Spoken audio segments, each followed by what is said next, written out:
আরজিকর কাণ্ডের পর এবার শহরে মহিলাদের নিরাপত্তা নিয়ে নড়ে চড়ে বসল কলকাতা পুলিশ। মহিলাদের নিরাপত্তা সুনিশ্চিত করতে 15 দফা নির্দেশিকা জারি করলেন কলকাতার পুলিশ কমিশনার। কথা বলবো আমাদের প্রতিনিধি রাজশ্রী দত্তগুপ্ত রয়েছেন। রাজশ্রী, পিতামাতা হওয়া এখনো কি স্বপ্ন? অ্যাপোলো ফার্টিলিটির সাথে আপনার পিতামাতা হওয়ার স্বপ্ন পূরণ করুন। বিনামূল্যে পরামর্শের জন্য কল করুন 9953922843। কি রয়েছে এই 15 দফা দাবিতে?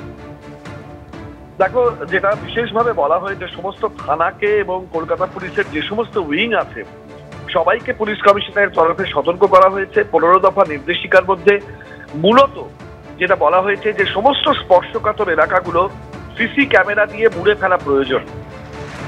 বিশেষভাবে সরকারি হাসপাতাল, হোম, মহিলাদের হোস্টেল, এগুলোর নিরাপত্তা ব্যবস্থা যা রয়েছে সেগুলোকে পর্যালোচনা করে তাতে যে জায়গাগুলোতে ফাঁক রয়েছে, যে জায়গাগুলোতে নজরদারির অভাব রয়েছে, সেইগুলোকে সেই অভাব পূরণ করে প্রয়োজনীয় ব্যবস্থা নিতে হবে অবিলম্বে।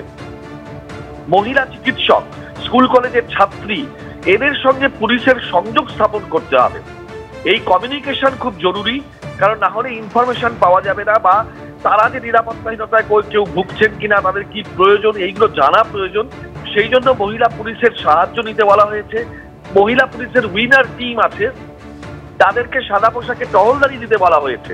এইরকম ভাবে আরজিকরের ঘটনার পরে সার্বিকভাবে শহরের নিরাপত্তা, বিশেষভাবে মহিলাদের নিরাপত্তা, হোম, হোস্টেল, হাসপাতাল সহ বিভিন্ন যে ক্ষেত্রগুলো আছে সেগুলোকে একেবারে কড়া নজরদারির মধ্যে আনতে বলা হয়েছে। আরেকটা খুব গুরুত্বপূর্ণ বিষয় বলা হয়েছে যে এই সিভিক ভলেন্টিয়ার বা এদের মতন যারা কন্ট্রাকচুয়াল ভিত্তিতে পুলিশ বাহিনীতে রয়েছে, তাদের বিরুদ্ধে কোনো অভিযোগ উঠলে সেটা যেন জিরো টলারেন্স নীতি অনুসরণ করতে বলা হয়েছে অফিসারদেরকে এবং পুলিশ কর্মীদের। অর্থাৎ সেক্ষেত্রে কোনো যাতে রেয়াত না করা হয়, কোনো রকম ভাবে যাতে সেটাকে এড়িয়ে না যাওয়া হয় এবং কড়া পদক্ষেপ করা হয়।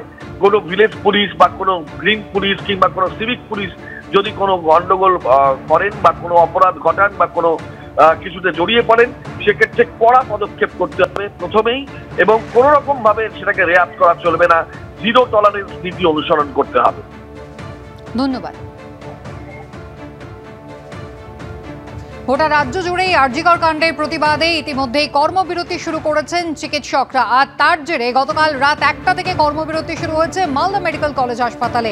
আজ রবিবার, ছুটির দিন, আউটডোর বন্ধ রয়েছে, কিন্তু তা সত্ত্বেও ওয়ার্ড এবং এমার্জেন্সিতে জুনিয়র চিকিৎসকরা কাজে না যাওয়াতে ভোগান্তি বাড়ছে রোগীদের।